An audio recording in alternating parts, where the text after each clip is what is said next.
Ladies and gentlemen, welcome to the local agency training webinar for the local agencies in the state of Oklahoma. Welcome everyone. My name's Travis Kenny. I'm here as part of the TSP2 program. I work for David Evans and Associates currently. In my former life, I was a bridge maintenance engineer for Oregon DOT. I'm also on the line with Greg Freeman from Quick-Bond Polymers. Greg, my co-presenter, born with Harrison County. She is a great, and her county is a great success story in how they kind of bought into preservation and the benefits of it, and then took it to the next step and really started implementing the program there at the county level. And so a great presentation. Michigan State University does certify this training for 1.5 continuing education units. A quick overview of this training is first we'll get into the TSP2 Bridge Preservation Partnership. Who are we and why are we standing here today? Asset management and how preservation fits into those programs. We'll look through on how to find the good candidates for preservation. Not all bridges are going to be good ones to do preventative maintenance on. We'll talk about developing and funding a bridge preservation project, the bridge preservation program, so kind of going beyond just one project, but developing a program where you can really kind of show the benefits of what you're doing for preservation. And then finally, we'll go through and look at a whole bunch of different preservation activities, like what they actually are, and then some additional resources. I don't have the bullet point on there, but it's actually a key part of the presentation. So you can see there's a lot of bullet points here, and we do have 90 minutes for this part of the training. However, this is a lot to cover. So if at any point it feels like, hey, Travis, you really just blew through some of this content, it's partly on purpose. We're trying to give that broad overview of what's going on in the world of preservation and how you can start taking steps forward in it now and why you would want to take steps forward now. And then we're going to point you to additional resources where you can dive deep into the weeds on the actual putting together those components of a project, how to get proper prep if you're doing work in-house or the contracting pieces of it. So this is really kind of that broad overview, but again, please feel free to think of questions as you go, and we'll have some time at the end to dive through those. So the AASHTO, so this is TSP2. We're an AASHTO tech services program, and TSP2 actually has 2 branches. There's bridge preservation and there's roadway preservation. I'm here on behalf of the bridge side, but I do think it's important to recognize that locals wear a lot of hats. And if you also wear a roadway hat in addition to a bridge hat, in addition to all your other hats, TSP2 is also a resource for you there. And there's a whole a subset on the roadway side, and I will on the pavement side, and I will point you to a link where you can start to get more information on that as well. So what do we do? Really, all we are, the whole program's goal is to get out information on how to extend the useful life of bridges. That's what it's meant as, like a information repository. The thing that I found really cool with this particular program is that it's not just owners, it's not just states or locals, it's a combination. You have owners, industry, and academia. And so they all kind of come together to work on similar problems, and maybe one component has that solution. A lot of times industry, they have to sell products, that is part of their job, but the way that this program's set up is that it really moves you away from that sales pitch mentality, because you have a whole host of industry to work with, and moves you a lot closer towards this collaboration where we're all working on a solution. And of course, if no solutions exist yet, then you have academia over there that can kind of help bring that in as well. We have annual meetings, monthly calls, and working groups. Us here today, we're here as part of a working group that was made specifically to reach out to local agencies. So we're a subset of the TSP2 Bridge Preservation Partnership, and then we're aptly named Local Agency Outreach Working Group. And so it's really kind of, we were at these meetings and we were looking around, and FHWA was there, and the states were there, and industry were there, and locals were represented kind of hit or miss. And we recognize that locals own and maintain half the bridges in the country. And so that's a huge group of bridges that we think could benefit. And we can benefit from locals as well. The more I interact with local agencies across the country and out here in Oregon, I mean, they have found a lot of solutions to problems that I've encountered through my work. And so it's, not just trying to educate locals, but also trying to bring them to the table so that they can educate us as well. Our working group has about 40 members in it. We have DOTs, county, city engineers. We have FHWA. It's not recently now, it's been quite a while. I've partnered with some of the LTAPs and the national LTAPs and found that those are a tremendous resource for us getting out and spreading the word on preservation. We have academia and industry also. So this is a snapshot from FHWA's Info Bridge. And what it is it's a chart that shows bridge age on the bottom axis and the number of bridges on that vertical axis, and then color coded by condition. Good, fair, poor, right? These are the terms that have become popular as of late. And the whole point of preservation is to target these bridges in green and maybe some of the ones in fair, and really lengthen the time that it takes for them to get from this good condition down to fair and poor, right? The more that we can extend this curve out and drag that curve out to the right, the better we'll be off. So I did take a little peek at Oklahoma, what bridges you guys have. You have a lot of bridges in your guys' state. And this is a snapshot of the ones that you probably want to focus on, at least in reference to this meeting. These are your good bridges. There's over 6,600 of them. And so for those of you on the call that have those kind of, well, it's all over the state. So I'm sure all of you are owners or maintaining or working on some of these good condition bridges. Here's an overview of all the bridges in the state. You can see there's that quite a few are in that good condition, a little more in fair, and then there's quite a few in poor. And so, if you have 2,200 bridges in poor condition that aren't owned by the state, the tendency gets to be we need to focus on those poor bridges, right? It's probably more than you can address. And we'll talk about this over and over throughout the meeting, but what we've found and what a lot of us believe is that if you focus in on the good and fair bridges with these really low effort, low cost treatments, you can extend the life of those bridges by a lot, and you slow the rate that the bridges are hitting that poor level. And so it's a real hard mindset to get out of the, well, I need to invest all my money in just replacing this bad bridge, and instead shifting our focus to have a little bit more of a balanced approach. So that's where asset management plan comes in. It's given us that strategic thought process. I like the slide. Over and over throughout my career, people have been telling me, asset management plan, what's your asset management plan say? And honestly, I was like, I don't know. It seemed this higher, this kind of broad subject where the things that I were working on was very focused and right before me. And that was kind of focusing on the reactive side of the world of maintenance. So, so you got your forest, you got your trees, and someone pipes up, where's the forest again? Right? This is how we approach asset management plans often.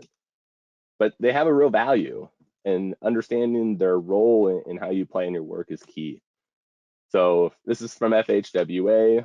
So kind of the key parts of this asset management plan is, it's a strategic and systematic process for operating, maintaining, and improving physical assets. Strategic and systematic. So no part of that says reactive.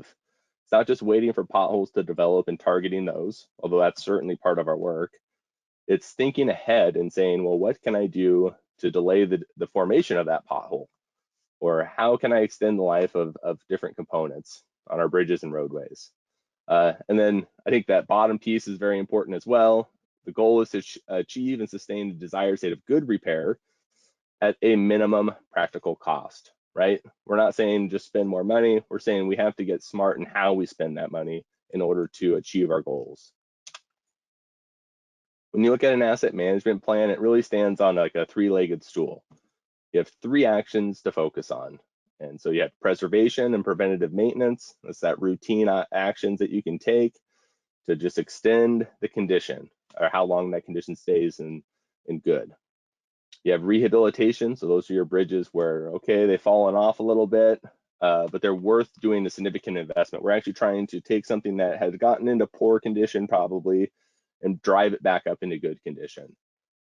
And then you have what tends to be kind of the focus for a lot of agencies, and that's your replacements. That's find those very worst bridges, fund those fully for replacements, get your ribbon cuttings. I like to call those the ribbon cutting projects.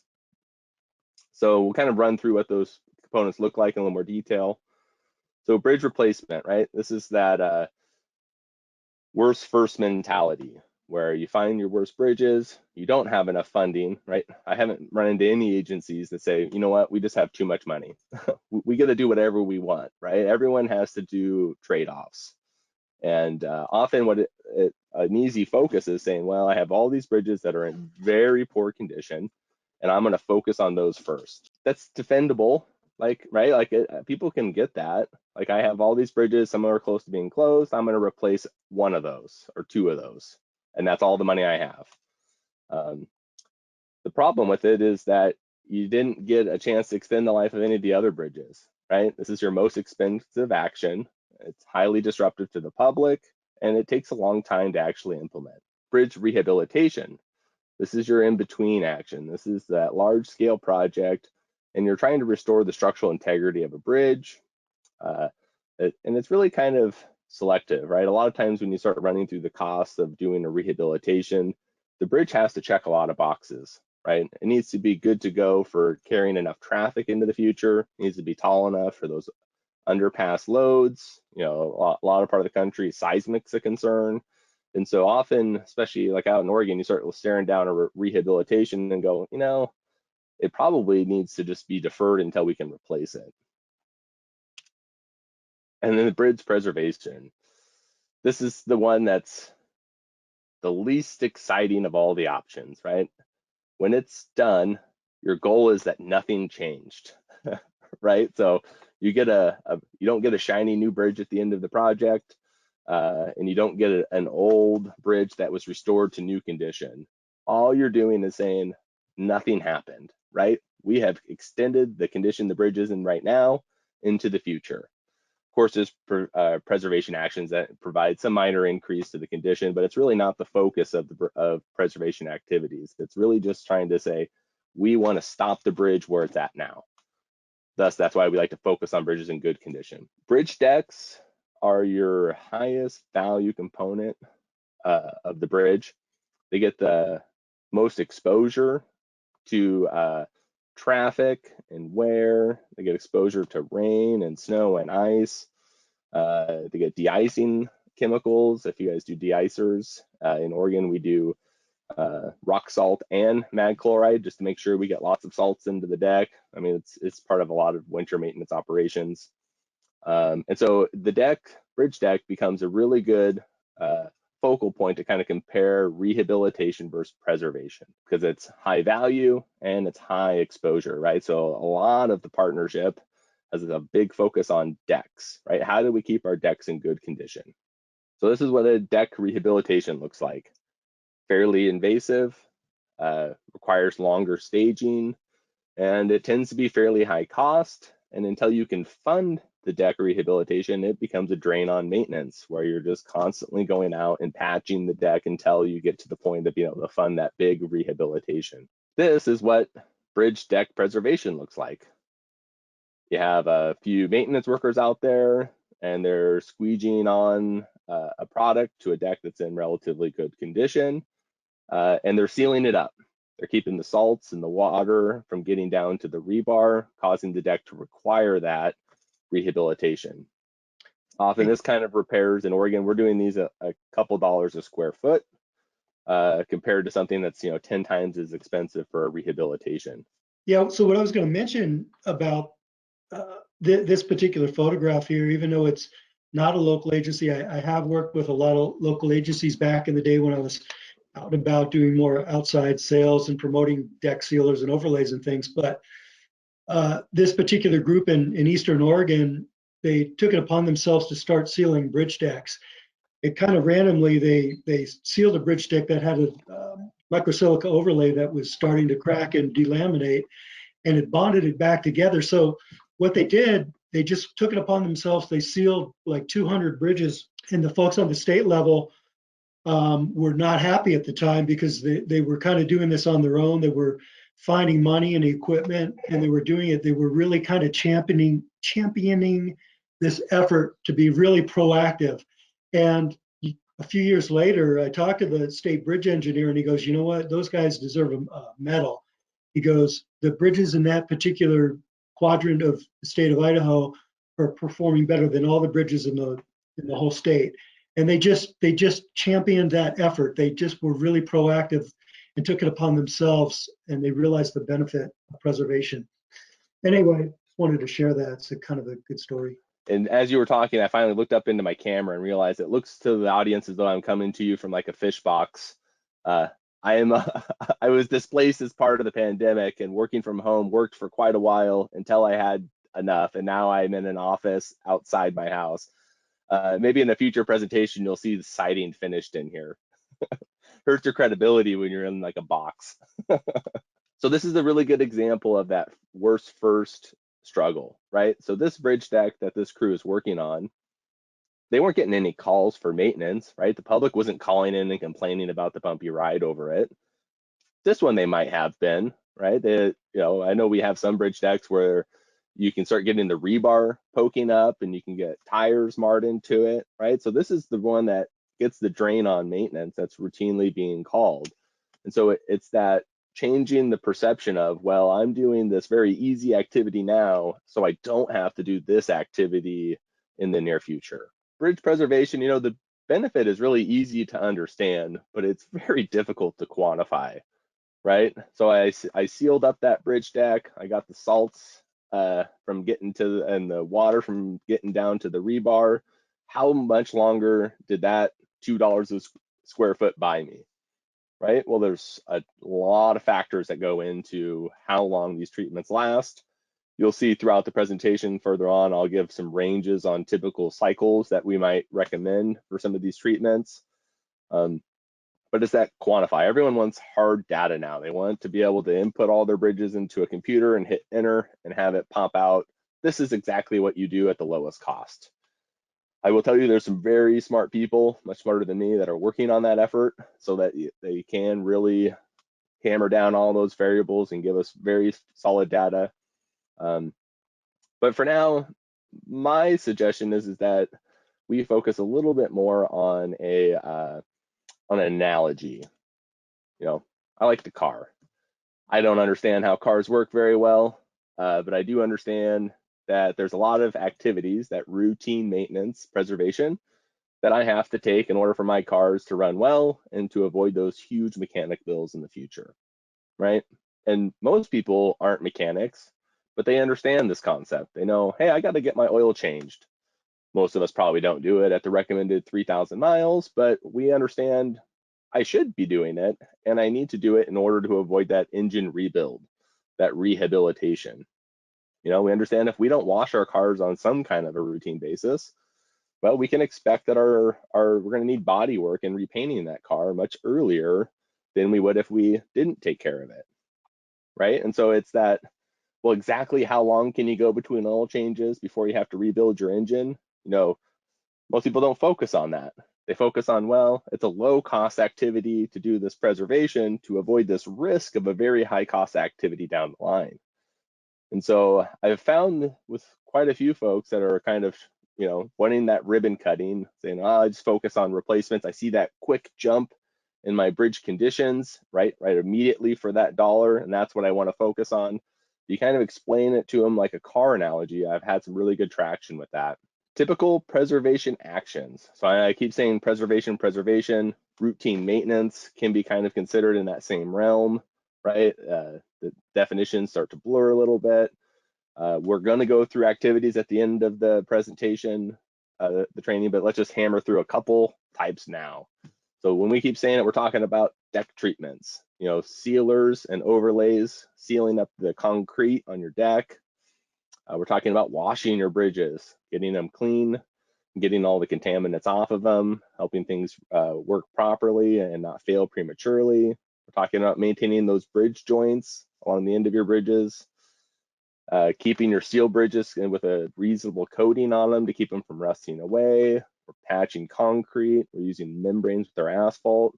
These are some of the activities that we're kind of referring to when we keep talking about preservation actions. And we'll go through those in much more detail. I just want to take a quick break to kind of run through a list to get your eye, what is Travis thinking of when he keeps saying preservation? This is some of the examples of the activities we're talking about. So when you look for candidates for preservation, there's a couple different ways to break into it. One is high value bridges. I love this bridge. I've worked on this bridge a lot. It's out in Oregon. It's one of Oregon's iconic bridges from McCullough, who's the state bridge engineer that built a lot of the famous bridges in Oregon. It's a little over 5,000 feet in length, and it was constructed in 1936. So this is a beautiful bridge. It's a huge bridge, and it's one that we simply can't afford to replace, and we can't afford the political fallout if we let it get to a state of disrepair, right? This bridge icon is on every business and every school and every community flyer within 50 miles of it, right? If this bridge went away and we put in even a aesthetically pleasing modern structure there, the community would be in outrage, right? So if you can't afford to replace the bridge because it's so large, or it's unacceptable to replace the bridge, definitely a red flag that, boy, you should be investing heavily in making sure that all of the preservation needs you have are being taken care of, to make sure that you're extending the life of it as far as possible before those big rehabilitation projects. That's an extreme example, I realize. I just love that bridge. I like to slip it into the presentation. There's also just looking at the run-of-the-mill bridges, the ones that are, much, much smaller and more routine. And so candidates for preservation. The other candidates are going to be bridges that are in good condition, right? We've been saying how the whole benefit of preservation is you stop the bridge in its condition now, kind of hit that pause button for a while.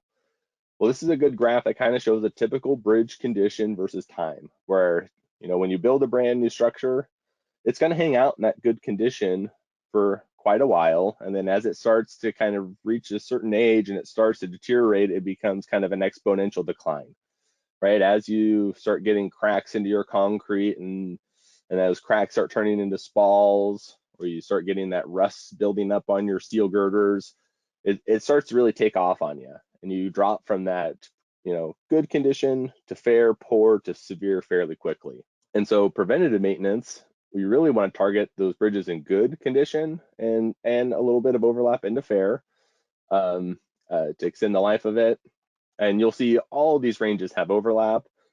And that's because there's a lot of factors that resulted in bridges condition going downward and how preservation can help them. So where do you get that data? You should already have it. So the National Bridge Inspection data, that was what I was pulling from on those first slides where I was pulling up the Oklahoma kind of distribution of bridges. It's available to anybody that can just type in InfoBridge is the federal one, but if you have your own tools within your agency, start looking at that data. Find those good bridges. If you don't have a ton of bridges that you're maintaining, then maybe you just already know your inventory and you know which ones are in good shape, those ones that were recently built. Those are the ones to focus on and look, do they have some stuff that could lead to rapid early deterioration? Deck cracking seems to be a common one. Get these nice brand new bridges, these super high strength concretes in the deck, right? We're looking good, got nice cover over the rebar, and they crack all the way up as soon as the bridge is built. I know in Oregon, we have a spec that requires a contractor before they even leave from the project to reseal the deck because we just have had trouble with them cracking. Start looking through your data. There's the NBI level data, which is just that kind of rough numbers. That's a good place to start. Diving deeper into that element level data will start to give you that info of, okay, this joint is leaking.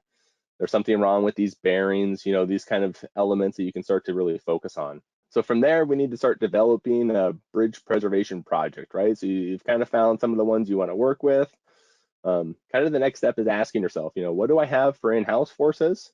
And a lot of this work can be done with roadway maintenance crews. I've seen inmate crews be used for some of this work. but it doesn't have to be. Fortunately, a lot of the work that we're talking about also contracts out well. They're not highly technical contracts to put together, but one of the things that I've learned is that if you're doing these projects, you got to remember that preservation actions are typically very inexpensive, which is great. But it also means that if you want a contractor to bid it, especially if you have a competitive environment right at the time, you better bundle a bunch of them together to make it desirable for the contractors to look at it, right? If you have just one bridge deck that you want to have sealed and it's relatively small, let's say 5,000 square feet, that might be in the range of $10,000 for a contractor to come out and do it. That's not going to really, if there's a lot of replacements and other things happening in the state, that's not going to grab their attention. So look at what you have in your inventory, and if you're going to contract, consider bundling some stuff together, similar type work in a region, and contracting it that way. But I would encourage you, if you have the ability to leverage some in-house forces, that there's a lot of tools out there to help you do it right.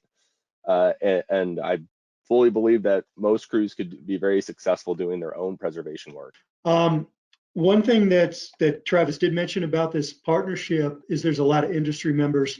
This particular photograph was taken. There's local crews were doing a demonstration, and they said, well, we've got this patch that needs to be done. It's a fairly large patch, and so the industry partners, whether you're talking about deck sealing or joints or patching products, they're really happy to come out and demonstrate their products, show them an area that's a problem or a concern. And like this photo here, they got the crews down and dirty, doing this work, and they learned a lot and continued on using that technology. So industry partners are really happy to help. I agree wholeheartedly. And what we've done is when like one crew or one county is installing a new product that's kind of new to them, try and leverage that and invite others out to the project site. I know right now it's particularly hard to do something like that, but in a normal world, it really helps where you can invite some other folks there. My experience has been that the industry folks are really committed to helping you get that product installed correctly, because they know all too well that if you install it, and even if you install it wrong, and then it blows apart the next day or the next week, that you'll never touch that product again. And so they want it to work, leverage that in your effort, to your benefit. How do you fund this work? Okay, so I'll go through some slides. We did a survey of local agencies on how they're doing it. We also have some information here. So the feds are on board. They want preservation work to take place. There's a federal bridge engineer that spends his full time looking at ways to help spread the word on preservation. There's MAP 21 and the FAST Act. They all made preservation candidates available for federal funding. I think the real trick is trying to get through the project selection process, right? So if you're competing against a bridge replacements, and that's the way that your process steers you towards, that could be an issue. But there's a ton of activities that are indeed eligible for federal funding to do the preservation work. These are snapshots, and actually I've stolen quite a bit of data from the FHWA Bridge Preservation Guide. You just type that in, Bridge Preservation Guide. It's I don't know, maybe a 15-page, 20-page booklet that has great content, good figures, and it has a list of all these different preservation actions that are eligible for funding. So you have things like, cleaning and washing, flushing drains, sealing concrete. These are your cyclical activities. These are the ones where there's probably nothing, like you're not going out because the bridge is broke or there's a condition issue. These are ones you would just put on a cycle and just start hitting every so often. And there's more, right? So there's these condition-based activities. These are ones where maybe there's something that has been damaged or a defect where you're going out and addressing it. So repairing that drain, joint sealing, and you can see it's a very long list. Everything from steel member repair and fatigue cracking, bearing repairs, electrochemical extraction. I personally haven't had an opportunity to use that before, but I know some that have. Deck overlays are included in this activity. There's just a lengthy list of activities. I would also suggest that if you're trying to think of, well, what should I be focused on, that this is a great list of activities that are all worthwhile to start thinking of how you can leverage that federal funding and start getting these in the hopper for projects. And again, that last slide wasn't even long enough to add them all in here, but it continues on. The main thing is to understand is that FHWA is on board. They want you to use funding for preservation. The trick is figuring out how to get those projects competitive. We surveyed local agencies to see how they were kind of doing. This was a national survey. We used our LTAP partners and many others. Since you folks saw the preservation training flyer, and probably many of you saw the survey as well, got over 500 responses, which, for any survey I've been a part of, that is hands down the largest support we've ever had. Most people put those surveys into their deleted folder. So thank you for any of those that were on the line that helped fill this out.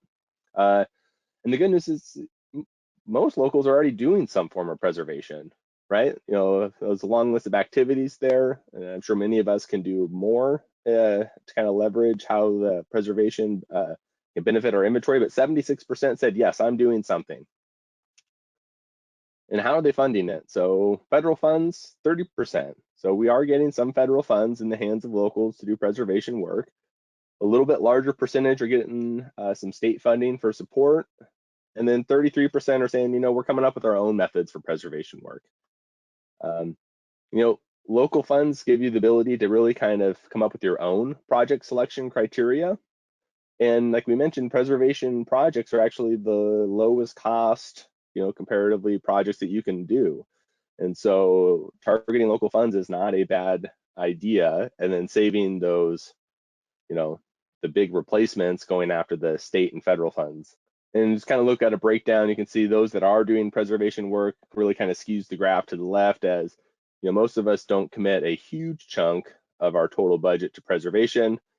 However, you see there was a couple respondents that said, I'm putting almost all my money into preservation efforts. Probably the main takeaway that we've learned from this funding process survey is that federal funding is available, but at the state level, the way that project selections take place, a lot of times sufficiency rating and other factors are kind of weighted heavily for picking projects.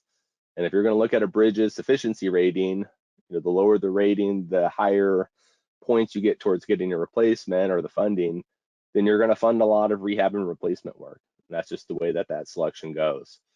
And so I would strongly encourage all of you to take a hard look at how do you, those big pools of funding, the state, federal funds, how are projects selected based on those? And my understanding is that locals have a very strong voice in how that process was set up, and that if they can speak together, they can actually change processes if they see fit. I know out west, we've talked about trying to carve off a pool of funding from that big pot of funds and say, okay, we need a separate selection process for this 10% or 15% of the total funding, and say this only competes for this preservation work to try and help those projects compete better in that current selection process. Yeah, one thing I'll say, I think that we've noticed since we've been involved with these local agencies, it seems to appear that it only takes one champion at any particular local agency that really understands the value of bridge preservation to open up the door for funding. Working with state and federal procedures and whatever hurdles. There's always that one person that figures it out, comes up with a way to access funding and makes it happen. And if you're persistent and you look at the avenues for accessing funds, there are avenues out there. And the case study that Travis and I are involved with might hopefully that'll help kind of clarify some pathways to accessing those funds. But we've always seen those champions around the country that were able to make it happen. And you'll get to meet one of those champions. Mel's on the line. She'll be talking after Greg and I wrap up. So bridge preservation program. So kind of taking that step back of, okay, we want to have preservation. We're not just looking at individual projects, but we want to have a preservation program that really fits in the asset management plan as a whole. There's an 11-step process. This is very well thought out. This is again from the FHWA guide, but it's really kind of just running you through the, what are your goals and objectives? How do you find your bridges? What are you measuring as your deliverables? And then how do you implementing it and how are you monitoring it, right? So it kind of brings you that full circle of, are you meeting your goals for preservation work? We won't go through that entire guide in detail, but we will grab some more components of it. Specifically setting goals. Setting goals for your agency can really help leverage what you end up doing at the agency, right? If your goal is to keep your bridges in good condition, then you're going to focus funding on good bridges. If your goals are to keep to avoid awful bridges, right? I don't want to have any awful bridges in my inventory. Well, your funding is probably going to go only to those worst first replacements. And so be mindful of what goals you set as not just that lower bound of this is all we want to accomplish, but trying to think about, well, I would also like to have a lot of good bridges in the inventory as well, and not just focus my entire goals on those very awful bridges. Cyclical maintenance can be a goal. You can say, well, we want to have a goal to say we're going to sweep and wash our bridge decks every 1 to 2 years. And we're going to do some crack sealing or deck sealing on that 3 to 5 year cycle. And we're going to do overlays every 8 to 12 years. This is kind of that cyclical maintenance examples where you can start to set up goals to help work with you on achieving a good preservation program. Part of that benefit of those is going to be monitoring how you've extended the life of your structures, right? Track them. That curve to the left, it shows if you just don't do anything, this is what typically happens for that bridge falling off down the course of its life. And then the graph to the right shows that, okay, we've done some preventative maintenance, some preservation work throughout the bridge's life. We flattened out that curve and got some more life out of it. We did a little bit of condition-based maintenance at a point in its life that brought the condition back up a little bit. Might have been one of those deck overlays we kind of showed. And we'll come down to the bottom of the graph along the time and measure that this is how much longer we've actually extended the life of this one bridge, right? Our goal wasn't necessarily to keep this bridge in service forever, but the goal was to go ahead and extend the life of it as far as practical. This is a very common report. I know ODOT uses this. I know a lot of other states do as well. It's readily available with data that you should already have at your fingertips. And it's just this flow chart. So you have your good condition bridges on the left, fair, and then poor all the way on the right. And at the top, you track the flow of bridges from that good condition across to the right as they get to poor condition. And then, of course, you have these rehabilitation and replacement projects, and even rarely some of these preservation projects that might move you to the left. But it's just basically tracking that flow of your bridge conditions. Ideally, you'd have a pretty balanced flow, right? Where you really kind of not have a lot of bridges falling over from this good condition to the fair condition, and that they'd stay in fair condition for a long time so that you can fund those replacements and other projects to kind of keep it balanced. I'll say that the funding levels in this across the country don't typically show a balanced flow. Usually you see stuff going to the right in this chart, unfortunately, but it's still good information to communicate, right? Get it out to the public and those that are paying taxes to say, we just need you to be aware. At our current funding levels, everything's shifting this way, right? And they can all relate to red is bad and green is good, right? Michigan sent this to us, and it was it's a great study. So they've been tracking their bridge conditions, and this chart shows the year down on that lower axis, and along that vertical axis is how many bridges are falling into poor condition that year. And so that's the ones that made this last flow, that Y on this graph, into red. Right, these are the ones where you've missed your opportunities to preserve them. You are now looking at replacements or rehabilitation, right? Major investments to get these bridges out of poor condition. And so they said, well, look at this rate that these bridges are falling into poor condition, right? They're falling at an alarming rate.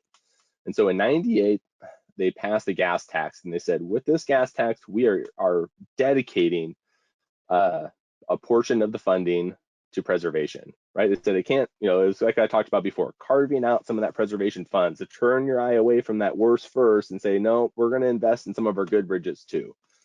And then they started tracking the data. And so you can see that on the left, they were at 140 to 190 bridges a year. We're getting that, falling into that state of kind of disrepair. And then as you move on to 2016, they've really flattened that off. They've started to invest in that preservation, and they just slowed the rate that the bridges are going downhill. They've now used this chart and the data that they've collected to fund 30% of their bridge program goes to preserving bridges. Right, and this is a big part of it. This is that trying to track your data and trying to show that benefit of preservation. Okay, enough of asset management and programs. Let's talk about some preservation treatments, right? What do these things look like? Again, quick overview, but we'll show you where there's a lot more data and a lot more information to get down to that take action level. So the simplest, cleaning and washing. Right, so the benefits are just flushing and washing, reduces the potential of chloride intrusion into your deck. It allows your joints to have their proper movement and bearing movement, and it extends the life of steel coating systems. So the things to focus on, right? Washing the whole bridge, nothing wrong with it, but there's going to be some items that maybe you'd want to focus on. So deck joints, curbs, and rails tend to have higher exposure. Abutments, beam seats, and bearings, especially underneath joints. Most of us know that joints don't stay watertight forever, and they're even less common to be replaced and repaired on a timely basis, right? So we get a lot of buildup of debris at those joints, down in the beam seat, beam ends, and bearings. Likewise, in those areas, your beam ends tend to kind of be a focus point for contaminants to get onto. And then your trusses and end diaphragms are ones that really prioritize where you're going to get your cleaning done. Some things to consider. There are state and federal regulations out there, and some of this debris can be classified as hazardous. This is a rocker bearing / planter, right? There's a lot of debris there. And so as you're going to try and clean that off, the first time you do it, you're probably going to need to go through and do a lot of hand cleaning. Remove that large debris by hand to minimize how much debris gets flushed out. And then once you get that planter cleaned up so it looks like a bearing again, get it onto a regular cycle so you're not having to do that hand work to start with. I'll say that the bridge cleaning was a big one for Oregon, and a kind of a highlight for the TSP2 partnership for me personally. So we didn't do any cleaning, right? Because we were being told by our regulators that you need to contain everything. So 100% of the wash off water. And so that's just a no-brainer. That means you just don't clean, right? Because that's very expensive containment. Well, Washington had the same problem, and they funded a research program. And they said, hey, look, we'll do our best effort here. We'll go through and something like this. We'll clean off most of the debris first, but then you got to let us flush it and let the water go down into the stream. And they said, monitor upstream, monitor downstream, and we're going to do it during high flow events, right? So there's a lot of water in the stream. And, if you can tell a difference between the two sampling, we won't do it anymore. But if we can do it, then you have to back away from this contain everything logic and let us do some best practices. So they funded the research project. They could not tell a difference. They got approval from their environmental regulators to say, yep, follow these practices. Remove heavy debris by hand and collect it. Do it during high flow events, so typically your winter months, and then you're good to go. So I grabbed the paper from Washington and said, hey, great. I gave it to the regulators in Oregon. They said, oh, great, we're washing bridges. And that same document made its way around a lot of the country to kind of help folks do this stuff that just makes sense, but had a barrier that was keeping us from doing it. Concrete sealing. You've heard me mention this over and over throughout the presentation. It's because it's a big topic in the world of preservation. There's kind of a slide that shows why we care. You have your chlorides, air, acids, water, and other. You have all these contaminants trying to work their way through the concrete and get to the rebar. Once they get down to the rebar, you start to get a little corrosion happening and it spalls off the concrete. So what do you do about it? Well, there's a few different things you can do. There's penetrating sealers, your silanes, siloxanes, and siliconates. Someone's going to correct me on that later.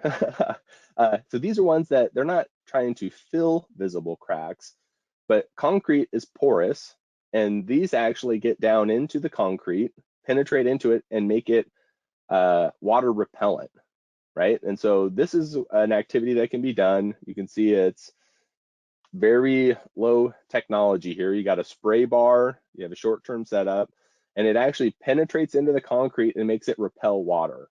So now water can't just work its way, and those contaminants can't just work their way through the concrete and get down to the rebar. They beat up and wash off. There is no impact to the slip or skid resistance for this kind of work. And it stays in the concrete, I think, depending on the product, forever, but there's still a reapplication frequency that's recommended. I like this photo. It simple, works well for me. It's the concrete on the left has been treated with like a silane type product that makes the concrete repel water, and the concrete block on the right has not, right? So you can see, and you just have a little waterfall that runs there to kind of demonstrate it, where clearly the one on the left, you can see the water's beating up and running off and not absorbing into the concrete, versus the one on the right that hasn't been treated, it's actually absorbing into it. There's also products out there that specialize in filling the cracks, right? Getting rid of those, I always think of like highways to the reinforcement, right? You got that cracked concrete, especially in those new decks, that's always so frustrating. You can go out there and do like a flood coat sealer application where you're filling in those cracks, you're providing that barrier. The most effective when placed early, right? Go after those shrinkage cracks and prior to exposure to a lot of de-icing chemicals. It's focusing on those decks that are in good condition. Likewise with the other products there as well. Yeah, one thing I'll add, sealing cracks and just sealing bridge decks, it's probably one of the most cost-effective, simple ways to start a preservation program. If you're going to do something, you want to clean joints and sealing cracks and sealing your bridge, those two things are probably the simplest, easiest things to do with your own crew, most cost-effective and just easy. I agree. Maybe your next, I don't know if it's a step up, but it's a different type of treatment. You have your thin polymer overlay systems. These are ultra low permeability to protect the deck concrete from intrusion of moisture, de-icing chemicals, and degradation. So this is actually installing a barrier. So we're putting a new membrane kind of on top of the bridge deck. It does provide you a new skid resistance. When properly installed on a bridge deck that is in good condition with minimal intrusion, it can be a very cost-effective way to install the life cycle of the bridge deck. These are, again, a low technology type of applications. We've done a lot of them out west and have liked them. They've performed well. The crews tend to enjoy installing them themselves, both the state and the local side. Costs are low compared to other protective deck overlay type systems, right? So these are substantially different than, say, a concrete overlay or a latex modified overlay. Those are great systems, but those are fairly substantial systems, right? These are ones that can be put down in short-term lane closures, and you can see the effort that's going in there. So you have some folks that are basically mixing and squeegeeing on an epoxy mixture onto the bridge deck, and then broadcasting aggregate behind it to give that wearing course, and then doing a second lift. When it's all said and done, it's only about 3/8 of an inch in thickness. And again, it can be done in just short-term lane closures. Here's a photo that kind of shows the staging of this. You got work taking place on the left, putting on this overlay, and you got that nice new wearing course. And then on the right, you have that original concrete deck that looks like it's been prepped already. Maybe it's had a shot blast on it. But these are, fairly inexpensive. I'll just say kind of on, again, most of my cost data comes from Oregon, but I would assume it's comparable across the country. In-house, we're doing these for around $4 a square foot. So maybe double-ish the cost of a seal, but it also gives you that new wearing course, and it actually really drives your skid numbers through the roof to start with, and they probably mellow out after a little bit of wear. Asphalt. I'm not sure if you guys use asphalt. A lot of bridge owners try and avoid asphalt on their decks, but it's really challenging to actually accomplish. So you got to think about what to do. Asphalt is porous. It does not protect your bridge deck from water and salts. It does help it from wear, but it's definitely not, I wouldn't call it a preservation action on its own. In fact, I always think of it like a big sponge. It kind of holds that water on the bridge deck. So you need a membrane system to keep that water out. So there's lots of membrane types out there. There's these spray applied systems that are typically a polyurea type material. I would say that these typically are ones that you would leave to a contractor for installation, as I'm not aware of bridge crews doing the installation, require some specialized equipment. I would think of them kind of like a Rhino truck bed liner, where they're really pretty tough and durable, but they're also a little bit more on the expensive side. There's epoxy kind of base systems that are kind of similar to the overlays I just showed on the previous slides. And there's lots of fabric type systems as well, where you can put down, where it's kind of like an impregnated fabric that goes down and prevents the water from getting in. Since these are probably the simplest systems to install, I'll just kind of run through a few slides of those. But here you got a crew. This one's got an adhesive backer on it. And so basically just peel and stick it down and then roll it down onto the bridge deck. Basic kind of concepts here: lap your splices, have your splices going in the opposite direction that the water runs, right? So you're not trying to get the water underneath it. And then after it's been put down, here's the crew putting asphalt over the top of it. I think all the membrane systems I'm aware of, you need to install them below that first wearing surface so that they can be protected from traffic. But fairly low cost. Bridge joints. Bridge joints get picked on throughout the partnership. There's a lot of times where they're kind of like, well, it's really hard to keep a bridge joint watertight. And I will say that there are a lot of joints out there that have failed, but they require maintenance. They require being cleaned and maintained for proper movement so they don't fail prematurely. Got to have the right joint installed, and most of them are fairly sensitive to proper installation, right? A lot of them have kind of an adhesive binder or something that attaches it to the deck surface to keep it watertight. And if you don't do proper prep, they're just not going to work. So all of them serve a similar function though, right? Our bridges want to expand and contract as they heat up and cool down. And if you don't allow that movement, they can develop some tremendous forces and can cause concrete to bust out and spall, damage your approach roadway. And so they serve a purpose. They allow for that movement, and ideally they stay watertight so you don't get the water down through the joint and damaging what's ever underneath it. Lots of different types of joint systems out there. Here's a list of some of the ones: asphaltic plug joints, compression and bonded seal type joints, pourable joints. You have open joints that actually are not necessarily intended to be watertight, but just provide that surface to drive over the top. You have your strip seal and armored type joints. I'll just run through a few of them here. As far as repair and replacement goes, it's similar for all different joint types. You want to repair, remove, and replace deteriorated or damaged sections of the joint, including the surrounding concrete, right? If you got your concrete headers are in poor condition, and then reinstall. I would say that a failing joint can not only be a concern for condition of the bridge below it, but it can also start to be a real concern for the traveling public, especially if you have that steel armor starting to break up or concrete header starting to break up. They can be pretty scary pretty quick. Here's a replacement of a gland for a strip seal type joint. I think this is where I've seen the bridge crews become the most innovative as they come up with all these specialized and different kind of tools. Honestly, a lot of them look like prison shanks, but they're just kind of, to get that gland in place and to get that good seal on it can be challenging. And so there's if you haven't done many of these type of joint replacements, these gland replacements, work with others out there that have done it. There's some specialty tricks and tips to get them to go into place properly and efficiently. Another pretty common type of joint system is a pourable joint.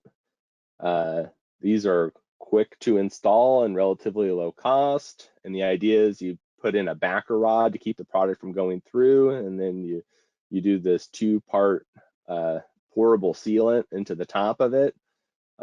One thing I would suggest with these is that more is not always better, and that these are really designed to be installed with that proper depth, right? So one of the things I've seen with these is just fill it all the way to the top of the hole, right? What's wrong with a little extra sealant? We can afford it. Well, then it becomes a lot stiffer than it was intended to be. And instead of stretching when the joint opens and closes, it might just rip it off the header. So with this product and any of the products out there, I would strongly recommend getting with the manufacturer, having them help you through some of those pitfalls so that you have a successful repair. With most of these products, the actual cost of the product isn't what kills you on a project. What'll kill you is if you have to go out there and do it twice. It's the labor costs for prepping the joint, it's the traffic control, and the mobilization. Bridge maintenance painting, a lot of steel components throughout the country. They can be very cost effective and good structures. The trick to them is you got to keep them covered, right? Steel wants to rust, wants to return back to its native form, and you got to have a good coating system. And spot painting is definitely a tool that maintenance can use to extend the life of these steel structures and extend the life of the coating system before those full replacements. Some things to think about is, especially the older systems have lead-based paint or often lead-based paint. And so pay close attention to worker and safety regulations as you go to do some of this work. Some of the candidates to look for maintenance painting are going to be these ones where you have a localized failure, right? If your entire bridge has awful paint on it, it needs to be fully recoated. And that is a preservation action, but it's probably outside the realm of what we would call maintenance painting. Maintenance painting is really beneficial when you have some of these localized problems that you can just go in, clean up and fix and extend the life of the overall coating. So if you have some exposed rusted mill scale, kind of where you had some bad adhesion, that's a good candidate to go in and fix that spot. You have some of these inner coat failures in a localized spot where you still have that base course in place, but the top coat has come off. That's a good candidate to go in and look for repainting. You'll see a reference at the bottom of their NCHRP project 14-30. That's where it's a free to download document, and it has a ton of information specifically on maintenance painting. Good one to look at. Here's surface prep. When I was talking with the Oregon paint coatings expert, I was trying to get a little bit more paint work happening out here in the West and this maintenance painting. And the first thing that they said back to me was, don't even waste your time unless you're willing to do some prep. That just scooping some painting, slapping it over the top of something that had failed without doing some prep work was a complete waste of our time. So we had to go through a real effort on discussing, what is the proper preparation of these kind of systems. And it's not that it's complicated, it's that it's just the step has to take place. So this guy on the back that kind of looks like he's from Ghostbusters is a vacuum shrouded pneumatic powered grinder. And so the vacuum shrouding is great because it deals with a lot of your contaminants and containment issues when you're in these small kind of systems. This one is backpack mounted, but you can certainly get these attachments for grinders and other tools, needle guns, that you can use as part of your containment plan. and they can really benefit maintenance painting because you're not going to want to install a full containment system for just the maintenance painting, right? You're trying to do a localized repair. And so vacuum shrouded is the way to go for sure. Picture on the right shows a pretty decent prep going into a recoating. They had some localized failures here and some graffiti, it looks like. But you can see here they kind of got down to that bare metal at the failed locations and then tapered into the other coats of paint so that it's not just a hard line between the two. And then putting your paint on. So these can be installed with agency personnel, get your proper training. A good specification can go a long ways. I know a lot of our maintenance crews don't have to follow construction specifications, but there's a lot of good information in there. So, and then just getting it on. So there, paintbrush, rollers, sprayers. This one's a very unusual, that lattice of a truss member that's hard to kind of get to with traditional coating stuff. That is a wash mitt that they're using to go ahead and put that on. Again, follow manufacturer's recommendations for coating systems. And again, more is not always better, right? Get the proper thickness on the paint coating systems. I saw a lot of references in the literature to, if you slap it on thick, expect it to fail. And so just follow those recommendations. Concrete patching, this is a big one. Lots of things can result to the concrete failure and something to kind of think about, but patching is a very common activity for a lot of maintenance crews. Some things to consider is there's a lot of patching materials out there. I would venture a guess that there's more patching material products, variety of products than any other product on the market. And they all have different advantages and disadvantages. And so most of the crews I've interacted with have said, this is my product, the product. And that can work. And it certainly could work for most applications, but I would just say that, look at the different products that are available. They all have kind of pros and cons, right? Some of them can be installed in cold weather and work well. Some of them set up really quick, and that can be advantageous, and it can also result in some embrittlement kind of issues. Some of them need dry conditions, so there's a lot of different factors out there. Some of them are very stiff and some of them are a lot softer. And so just kind of think about it as you go into your patching product of, is this patched a lot different than some of the other ones I've done, and do I need to think about what kind of product to use? Certainly the considerations for all the different kind of products seem to be similar. What's your traffic control look like? How much time do you have before you have to get traffic back on it? What tools do you need to get your patch done right? For demolition, you kind of want to get a saw cut your edges. You want to remove unsound concrete and replace damaged rebar, and consider whether or not you need primers or if you need to wet the hole before you get into it. And we're all just trying to get to the same goal. Don't have to go out and repatch it twice. So here's a slide that kind of shows what you might be looking for. They're going through and saw cutting the perimeter of this patch and then getting in there with some chipping equipment to get down to solid concrete. Careful when you saw cut your perimeter, don't hit rebar, but it really is important to get that good lip around the edge. Another piece of advice is when you grab your chipping equipment, that larger is not always better. It can actually damage the concrete that stays in place if you get too aggressive with it. Again, time constraints. These ones are really pretty cool. Hockey pucks. So these are anodes that you can install to your rebar, and what they do is they prevent what's called a halo effect. So when you install a new repair material, it can have a different pH than the concrete next to it. Now, I never did great in science class, so bear with me here, but basically you end up turning that rebar into like a battery, where it'll end up having electrical current to the concrete next to it and accelerate the corrosion right next to it. And so you can do a patch, have a great patch, and then have your concrete right next to it start to fail rapidly. And it's what they call a halo effect. So these anodes, what they do is they stop that problem. They are, usually like a zinc-based system, and they can keep this reinforcement from having corrosion and stop that effect. They're really inexpensive, and you can see they just go on with a few tie wires. Okay, I'll add real quick with those sacrificial anodes. You got to have actually porous patching material. And so if you do that, talk to the supplier, make sure the patching material is compatible.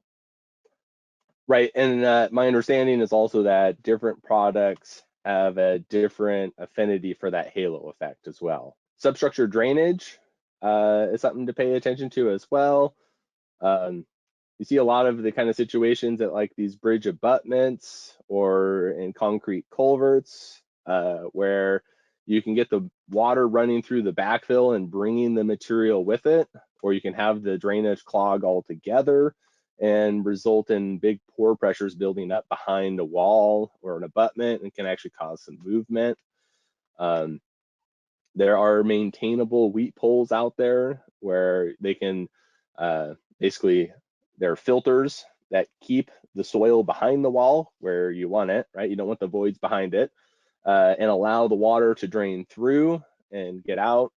And then these particular product, you can take the filter out, clean it when it gets so it doesn't clog up, and then put it back in and keep that drainage moving along. Okay, lots of additional resources out there for you folks. I'm going to run through some of them here. There's the QR code, Greg. I got that in the presentation. The TSP2 website is one that I'm going to point to a couple times in this presentation. It is really useful website. If you take out your cell phone and you kind of just hold it up to the slide, it should pop up with that QR code scanner, and you click on it. It's also a very easy website to just type in TSP2.org. Greg and I are part of a little bit of a tech committee that's looking at a website development, and we both are just fascinated with these QR codes as of late. I believe we're kind of behind the ball on that technology since it's been around forever, but we're catching up.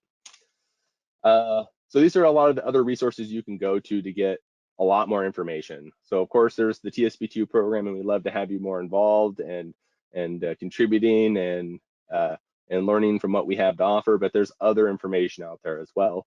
FHWI has all these Nhi training courses, and you can see they've put a lot of effort in developing courses to educate folks on preservation and maintenance of bridges. So here's a list of them. If you have movable bridges, painting, I've gone through most of these courses, and there's a lot of great content in them. There's a bridge preservation newsletter that goes out.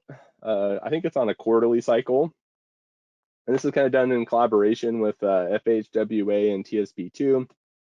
And it's, I mean, if you're a bridge geek or if you're in charge of maintaining bridges, it's a great source to know what's happening in the world of preservation and what are other folks doing, right? If someone else has a good system in place, this is a good spot to find out about it and hopefully copy it. There's the FHWA Bridge Preservation Expert Task Group, BPETG. Love our acronyms, but you don't have to remember the acronym. These pocket guides are something that are really worthwhile to communicate. So we noticed, lots of people noticed, that we kept having challenges with getting proper installation of products, right? So what would happen is you'd have these great products, people would use them in one state, oh, they're amazing, we love them. And then in other states, you'd have them, I won't ever touch that product, it failed miserably. Well, there are certainly some products that work better in different climates, and so part of that's defendable, but mostly it was because poor installation, right? Back to that, get the manufacturer's rep on site. If you install a good product with a poor installation, it will fail every time. And these guides are going at to address that problem. So these are very specific to a guide you can take with you. They're meant for someone to go out into the field and have one document that can give them a best practice on how to get a successful installation. And there's lots of them out there. Hey, Travis, yeah. I don't know if you're going to mention that they can download these apps on their phone, Android or iPhone. Just go to your app store and type in, there you go, Bridge Pocket Guide. Greg's losing faith in me. I am running low. I am running behind here, so I am trying to speed up. But no, I was not going to jump over this. So you can download these guides from the app stores, Google Play or the App Store. Just type in and search for Bridge Pocket Guide, and they'll come up. I've downloaded them on my cell phone, so you can actually just have them on your phone out there. They have checklists, ideas of what kind of tools and equipment. I mean, and they were written by a group of experts in the field of preservation and a whole slew of industry, right? So if you're doing the concrete patching guide, there's going to be a lot of folks from industry from different companies that are all wanting that guide to work well. And so this is part of that benefit of the TSP2 program, when you get that collaboration take place. It's what everyone can agree on. You know, it doesn't matter if you're picking my product or someone else's product. This is what you need to follow to get a good installation. And so it's just really handy guides to have. I'll run through. So this is the thin overlay guide that we talked about, those kind of 3/8 of an inch thick epoxy overlays. And it runs you step 1 through 16, right? It gets you from assessing the condition of the deck, kind of that gut check that this was a good idea to install it, all the way down to step 16 of final inspection and your cleanup, right? And so it's going to walk you through mixing and placing, your proper surface prep, you know, who should be on site when you go do this. So these guides are useful not just for your own personnel to go out and do the work, but they're useful for the construction staff to take out and to follow through with and make sure that everything is being installed properly. I mentioned this, I've mentioned it a bunch of times, but this is worth mentioning one more time, the Bridge Preservation Guide. It's a very comprehensive document. It's not 400 pages long, so it's actually something that you can read. Again, I think it's in that 15 to 20 page kind of range, and so it's something you can actually get through and comprehend, and it carries weight behind it. So if you're trying to prop up a preservation program and you just can't get anyone to listen to you because they want the ribbon cuttings, this is a document that carries some weight behind it, right? It's put out by the U.S. Department of Federal Highway Administration. You can bring it to folks and say, you know, this is a lot of good information that we should be looking at. There's ASHO TC3, lots of content from TC3 that's available out there. And we do a lot of partnering with them as well. And so a lot of the content you'll see on our website, on TSP2's website, you might also be able to find here as well. And a lot of the states, when the states pay for their T3 subscription, or TC3 subscription, a lot of the locals get in on that as well. You have, of course, us, TSP2 Bridge Preservation Partnership. There are 4 regional partnerships. We have a conference call monthly, and then we have annual meetings where we all get together. The conference calls, I know most people are not ever looking to add a conference call to their life, but they're actually really valuable. They do technical topics during most of the calls. And I've used them where if I just don't have an answer to something and I don't have time to come up with an answer for it, I'll submit it as a technical topic question where I can kind of frame it into like a 1-page, hey, who's seen this? And what did you do and did it work? And they'll bring it up in a conference call, and you'll have experts from across the country or across the region weigh in on it. Say, oh, I've done it, don't do this. So those are helpful, or I've done it and this works well. And every now and then you get a head scratcher where no one knows what the answer is, and we'll kind of work on it as something to work on from a partnership standpoint. But very, very useful. Okay, the TSP2 organization. We have this website, right? Again, I've pushed it a few times. I'm going to keep doing it. I've had feedback from folks that have taken this training and said, hey, this thing is great. So this is the website. Are you guys seeing the website on the screen now, Greg? Yep. Okay, so you have pavement preservation, and then you have bridge preservation, right? It's got the 2 different options. Everything on this website is absolutely free. Click on the bridge preservation side, and you have your 4 different partnerships here. You click on those, you can get information on when those meetings are, if you're interested in going those. You got a link here for those pocket guides that I had just mentioned to download and look at. There's tons of content. I will say this is in the process of being redone here shortly.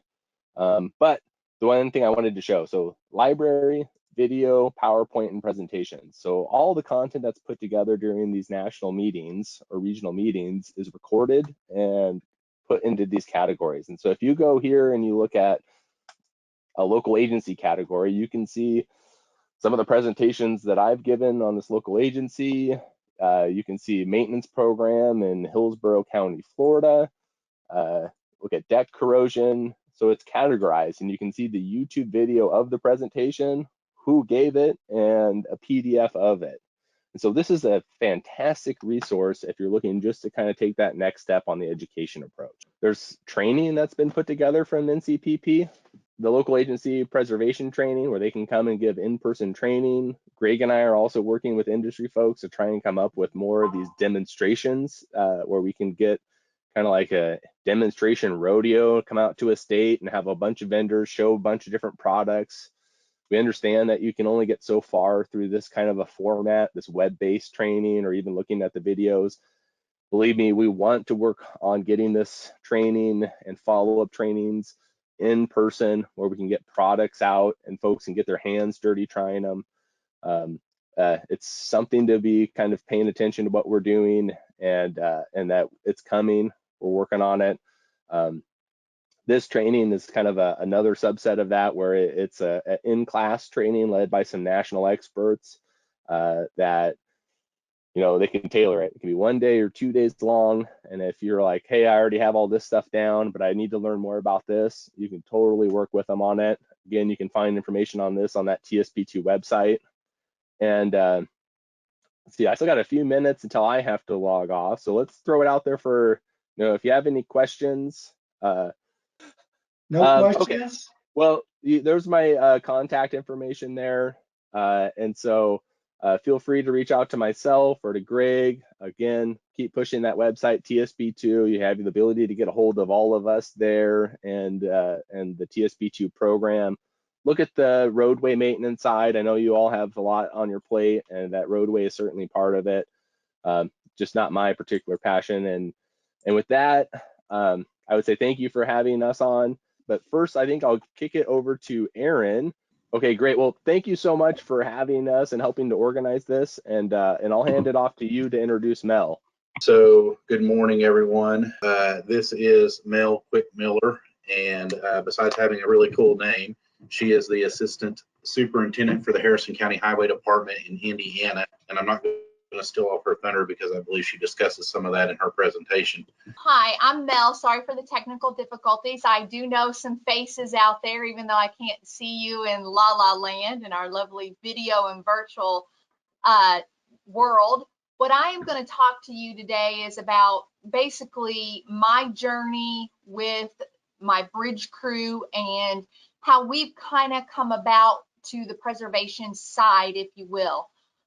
So I'm going to start talking about change, because the first thing to begin usually is to begin. And when you're talking about change and that's the first thing you've got to do, nobody wants to do that, right? It's always, well, we can't do it that way because we've always done it this way. And my boss loves Dilbert. So we had to put a Dilbert slide in there. So if you take a chance, things might change. Or if you make a change, you might have a chance for something different. So I just wanted to say a little bit about, don't be afraid to change the way you're currently doing the things that you're doing.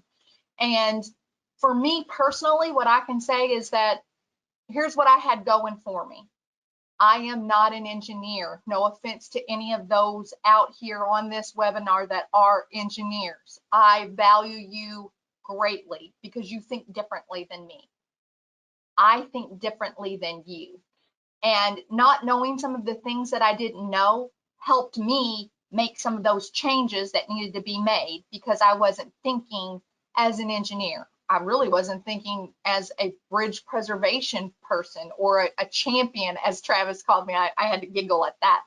I'm just a person that wants to get things done, and lists work for me. So I'll explain that a little bit.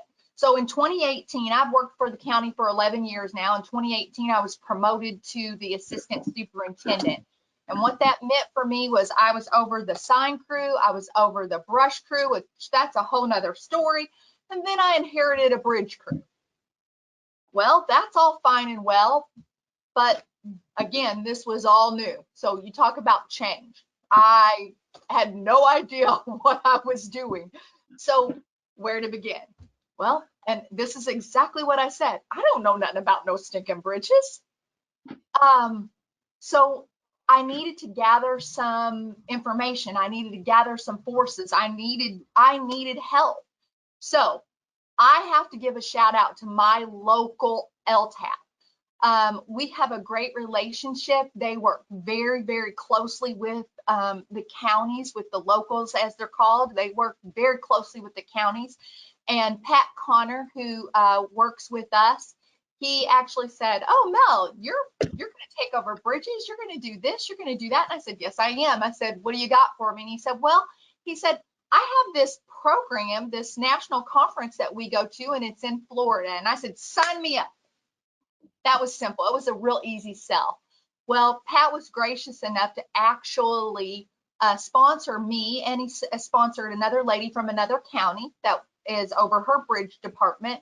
And we got to go to the TSP2, which is what Travis and Greg have been talking about this whole entire time. We got to go to that bridge conference.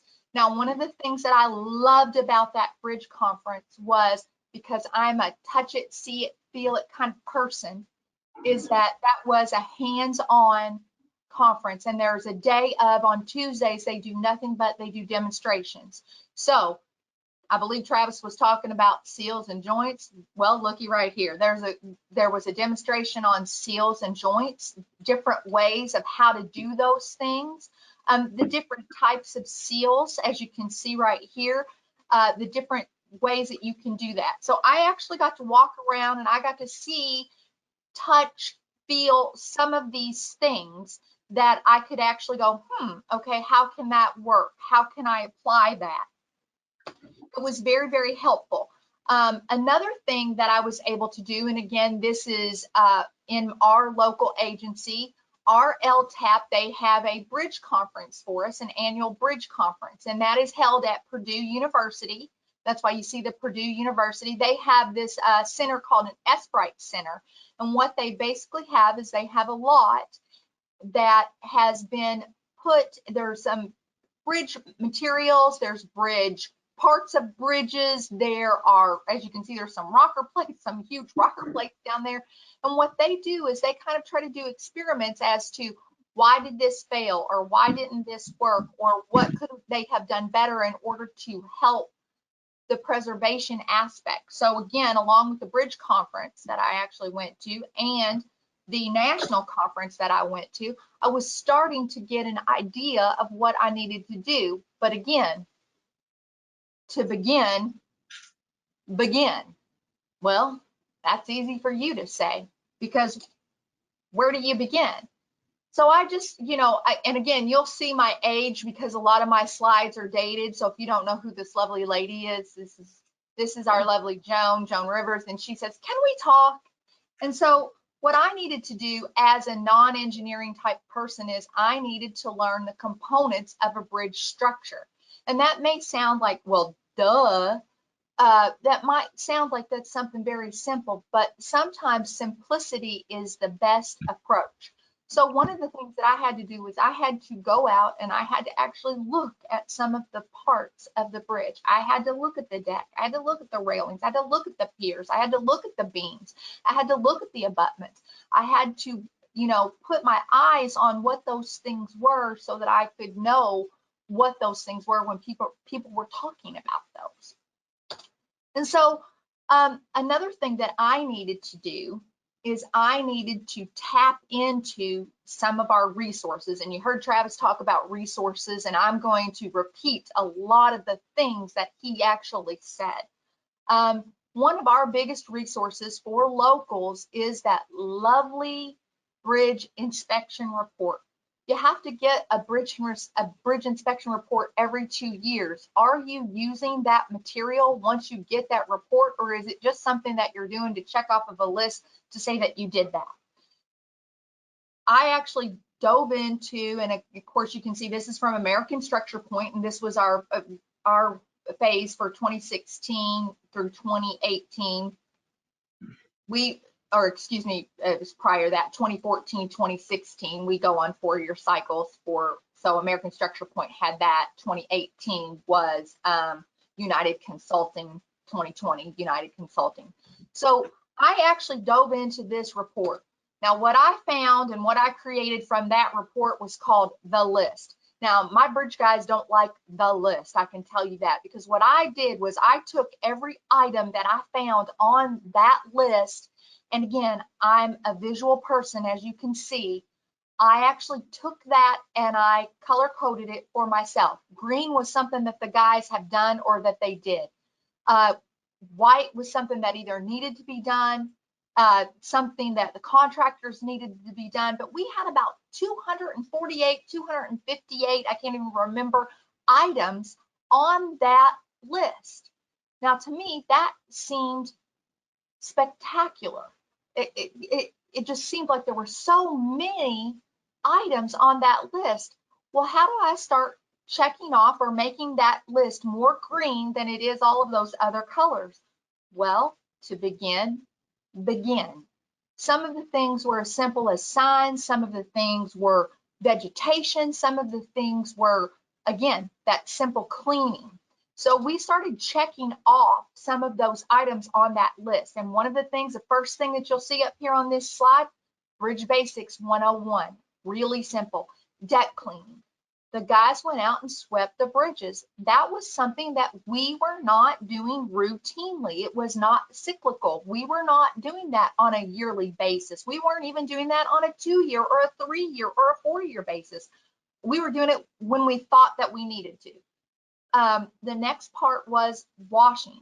So you're sweeping it. So we invested in a pressure washer. That is something that is a low cost that you can invest in, and it is actually something that you will use throughout your bridge's life. The seals and the joints, that was another thing Travis talked about. We did not check our seals and our joints. The debris actually grows a lot. I saw the planter, and I agree with that completely. But not only that, but I know we had a round of snow this past week, and a round of ice. And one of the things is that a lot of times your plows will accidentally catch some of those seals, in those joints. And you have an inexperienced plow driver who's never done it before. We've had that happen. And so then we're missing a whole seal and we didn't even know that. Vegetation, the trees, the grasses, the brush, all of that stuff. Guardrail, we found for some reason people like to steal guardrail parts. I don't ask me why. I don't know what they're doing with it, but they do. Also, is your signage current? Is it correct? Is it damaged? The reason the question marks are there is what's something that you need for your bridge basics, because everyone is different. So just some bridge basics. So I show this picture because I have a very, very small crew. And I'm sure that Tim Woolery is laughing as he sits in the middle of this picture. He didn't realize that this was going to be his claim to fame, and I was going to use this picture in every presentation. My guys, I asked for permission, and they said yes. So Tim, sorry if I didn't ask for permission. I'd rather just beg for forgiveness. But actually, these are the Toms. They're both named Tom, and they are my bridge crew, big crew, right? You can get something done with a small amount of people, believe you me. And I'll talk a little bit about that. It just takes the right team. Now, another thing Travis talked about is that your vendors, your contractors, your people that are willing to help. Well, guess what? Tim is willing to help, and he will come out to you and he will help you. He will demonstrate the right way. So as a part of my lovely LTAP experience and going to the national conference, I was able to meet Tim, and the stipulation was that Tim would bring some product to us. We would pick a bridge, and we would invite others to a demonstration on Silane and ask them to come and watch us get our bridge deck sealed. Well, I was such a fan that I actually brought Tim back And we started a deck sealing program because of that demonstration.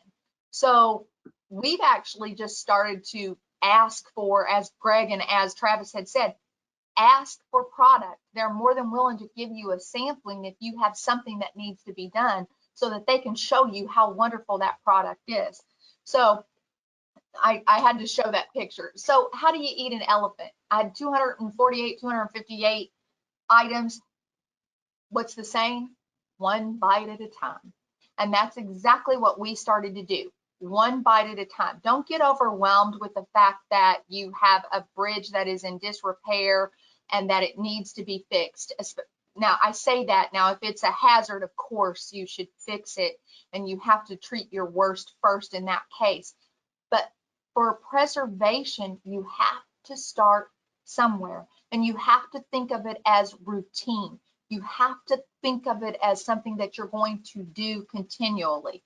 So just like what Travis was showing you, how often are you going to do it? So, and that's exactly what we did. We just started, we picked something and we started doing it. And that's also where our contractors, our vendors, where they came in, asking for those products and those samples, watching them work. Now, again, you have to remember, I didn't have an engineering background. I didn't have a vast construction background. I sure as heck didn't have a bridge background. So I didn't know what I didn't know. So one of the things that was most helpful for me, and I know this slide is very, very complicated here, but we actually did have a bridge replacement. This was going on before I actually became the bridge supervisor, and they were working, and I just asked, this was Fulkerson Contracting, I just asked them, hey guys, do you care if we come out and watch you do this? And Jeff, the owner, was very nice, said, no, Mel, come on out. So we actually came out, we got to see how they actually were loading or bringing the beams and how they were placing them and how they were setting them. And that was very helpful to me. Those kinds of things really, really did help me. This is another example they were doing a deck patching. Now, this one I did set up. This was with one of our local contractors. This is CNR Construction. And I just asked again, I spoke directly to the owner, Rusty, and I said, Rusty, can you let us come out and watch you guys do this? They were so gracious. They even let me, if I'd wanted to, do the jackhammering, which I don't think they know what they were doing if they would have given me a jackhammer, but that's another story. One of the things that Rusty actually allowed me to do is, before they cut this or before they even marked it, Rusty went out and he chained the deck, and he allowed me to go with him, and I watched him through that process. And then 3/4 of the way through, I actually got to chain the deck. So I got to, again, hear it, see it, touch it. I got that hands-on experience. So for me, that was wonderful. Seal replacement. Again, this is a big one, the joints, so we needed to look at those. We needed to see what was going on. Could we do this ourselves, especially with the crew of 2? You have to remember, sometimes you can't, if you've only got 2, that's what you have to use. So can you do it? Is it feasible for you to be able to do those sorts of things?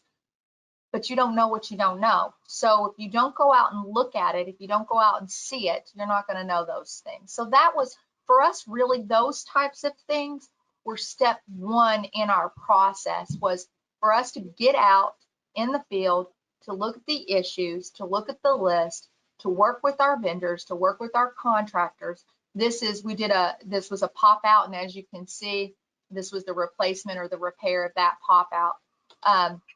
This is part of the deck sealing. So as you can see, and the person with that in the middle there, that's me. So, and I know if I can do it, anybody can do it. Tom's on the side here. He's doing some of our rails as well, doing our wing walls. He is wonderful. This is what this is the product and the material and the things that you actually need. It's not this is a very inexpensive way to start some preservation. This is a very inexpensive way. And actually, I'm very proud to say that this is our 3rd, I can say we're going on our 3rd year now We've gotten it down to where we can actually do this, and in a 5-year program, we'll be able to get all of our bridges that need to be sealed in 5 years. Now, I have a list. I don't know if you can see this or not. I've got a list right here. I use this list, and what the guys have done is it's a simple list. They're keeping what they've done and what we need to do. So I have our 5-year plan right here. Currently we're using 4 barrels of product. That's Tom.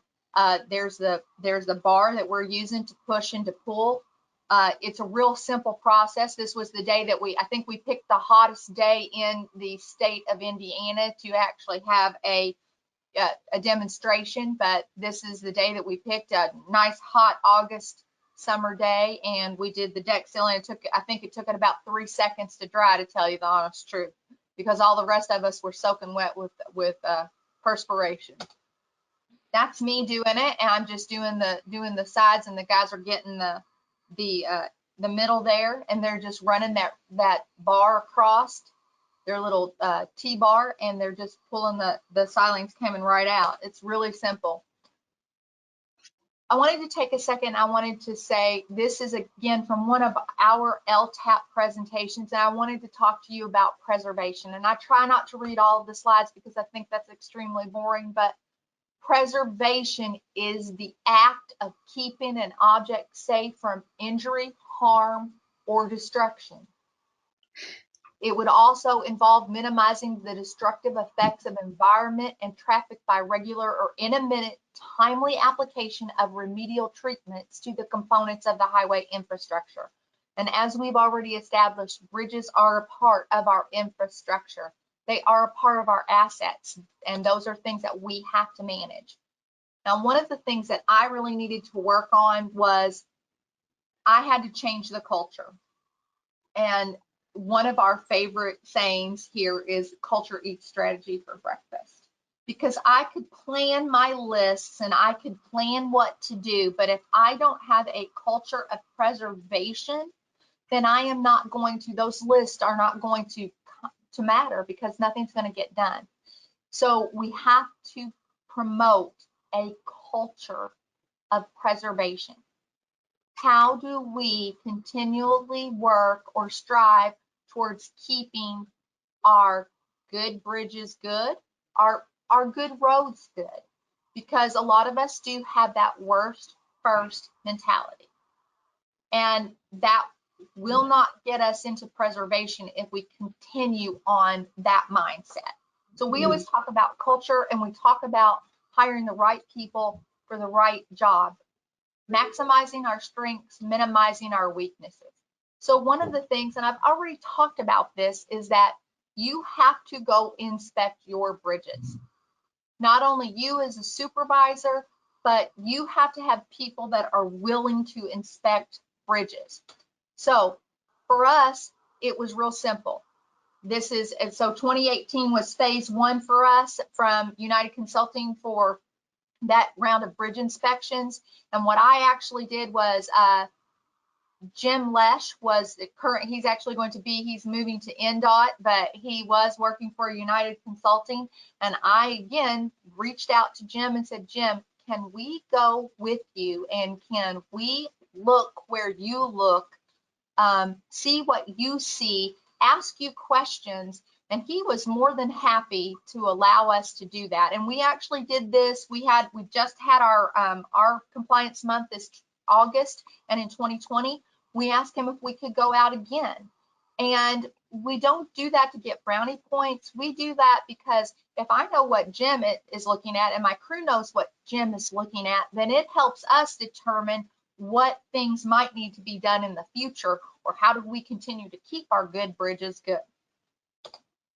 So here's some of the things that we've seen and that we've dealt with.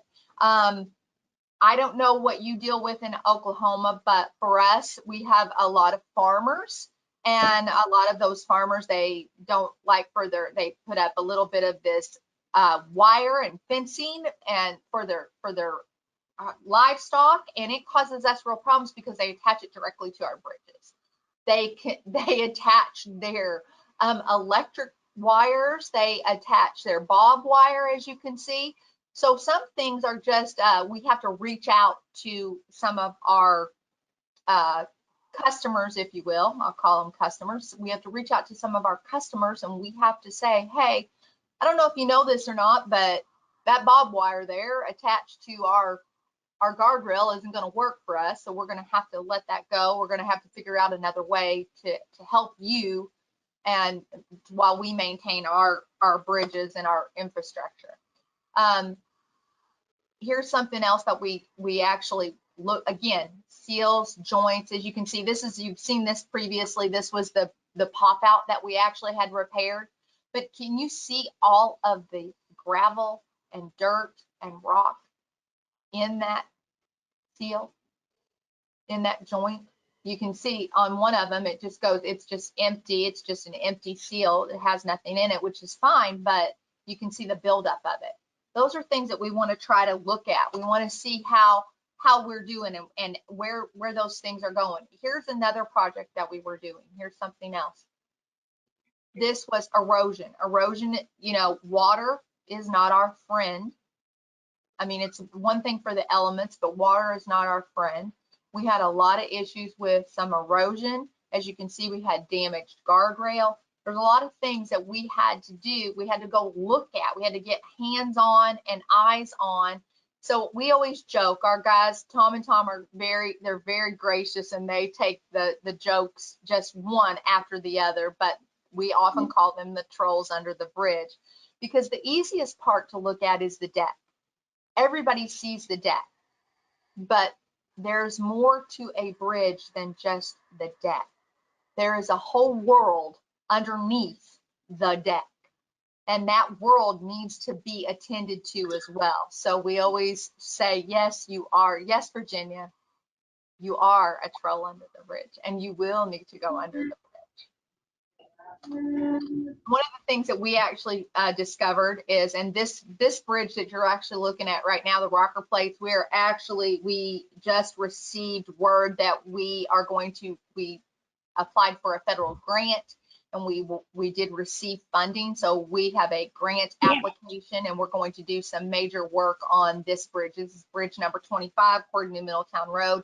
And as you can see, that's a lot of rust there. There's a lot of buildup, a lot of actually that deterioration on that rocker plate. We want to take care of that. Now the guys have, since they have looked at that, they have scraped that as much as they can, and we're actually in the midst of, with this federal grant, we're going to look at trying to see what options we can take to actually repair those. Here's some nice little cracks. There's actually some rebar exposed here. We have since fixed this as well, but again, this is underneath the bridge. This is a box beam bridge, and this is one of the beams that was cracked. We have repaired this bridge, but if we'd never went under the bridge, we'd never seen that. We'd never noticed that. So I'm just going to give you some things that we have actually done as far as some of the befores and some of the afters. So some of the things that we wanted to start doing and some of the things that we have done and we will continue to do, we'll do them on that secular basis. So either annually, for the ceiling, we will actually do that every 5 years. We're on a program to do that. But cleaning the trusses, we have a steel truss bridge that it never fails. Right before the inspection, it seems like we get a high water or a flooding instance, and as you can see, there is the gathering, of debris.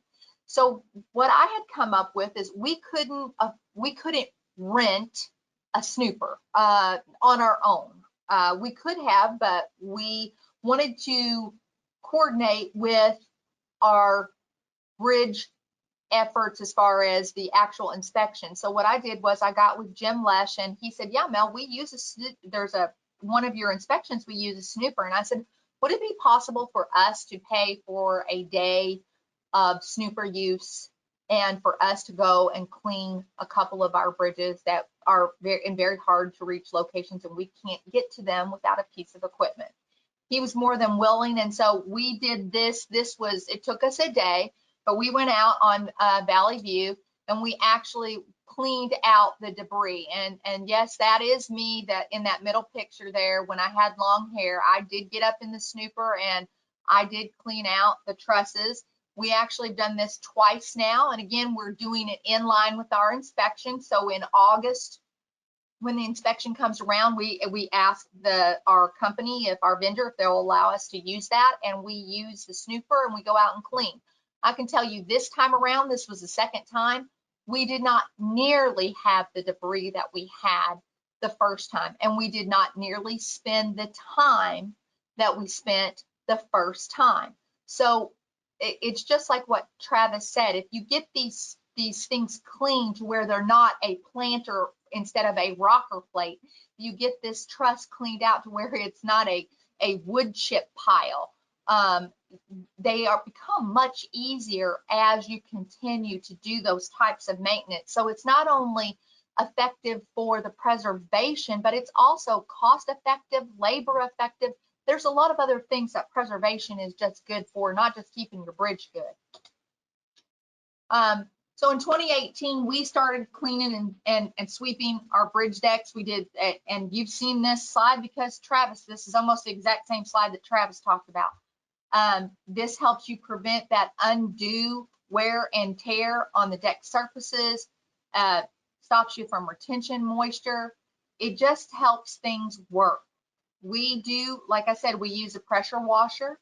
That helps with the elimination of the salt buildup or the residue from the previous winter operations. And we will start doing that we'll probably start sweeping and cleaning in early spring. So end of March, 1st of April is when we will start this process again. And this will be our third consecutive year, actually. Actually, this will be our fourth consecutive year, of doing that. Guardrail. I told you that for some reason people like guardrail. Well, a lot of times we have, there will be an accident. There'll be a runoff. There'll be somebody will, hit it and then they won't report it. And so we don't know that unless we go out and we check it.